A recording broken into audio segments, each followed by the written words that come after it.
ओम नमः शिवाय। एक बार की बात है, कैलाश पर्वत पर भगवान शिव ध्यान मग्न थे।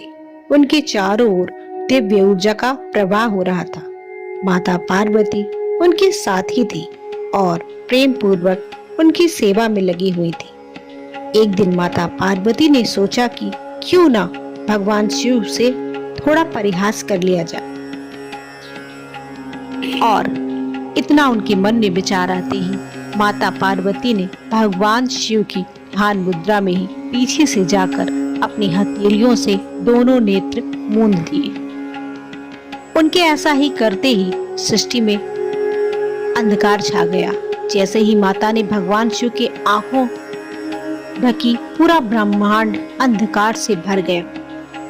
क्योंकि शिव के 3 नेत्र हैं। बायां नेत्र चंद्रमा के समान है, दायां नेत्र सूर्य के समान है और तीसरा नेत्र अग्नि का प्रतीक है। इन नेत्रों में से ही प्रकाश, समय, चेतना का प्रवाह होता है। लेकिन जब सभी नेत्र बंद हो गए तो यह तीनों दिन रात में बदल गई। सृष्टि रुक गई, तापमान गिर गया और चारों ओर भयंकर अंधकार छा गया।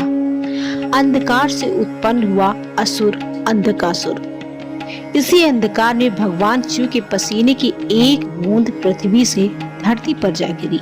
वह बूंद तप कर एक भयंकर असुर में बदल गई, जिसे अंधकासुर कहा गया, जिसका अर्थ है अंधकार से जन्मा।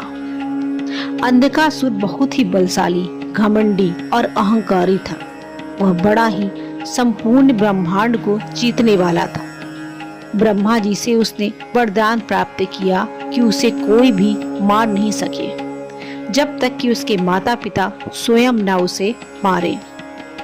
अंधकासुर का आतंक इतना था कि उन्होंने तीनों लोकों में हाहाकार मचा दिया। बड़े होते ही अंधकासुर ने देवी देवताओं पर चढ़ाई की, साधुओं को सताया और सृष्टि का संतुलन बिगाड़ने लगा। उसने माता पार्वती को भी अपनी पत्नी बनाने की इच्छा जताई और कैलाश पर्वत पर चढ़ाई की। तब भगवान शिव ने उससे युद्ध किया। महायुद्ध हुआ, भयंकर युद्ध हुआ। अंधकासुर ने कई रूपों में आकर भगवान शिव से युद्ध किया। कई वर्षों तक यह युद्ध चला। अंततः भगवान शिव ने अपने त्रिशूल से उसका वध किया। जब वह मरणासन्न हुआ, तब उसे यह ज्ञान हुआ कि जिसे वह जीतना चाहता था वह तो उसके ही माता पिता है। उसने रोते हुए कहा, हे प्रभु, आप ही मेरे जनक हैं और माता पार्वती मेरी जननी। मैं अज्ञानी था, मुझे क्षमा करें। भगवान शिव ने उसे क्षमा कर दिया और उसे अपने गढ़ों में स्थान दे दिया। आगे चलकर वह भगवान का सबसे बड़ा भक्त बना। तो यह थी अंधकासुर के जन्म की कथा।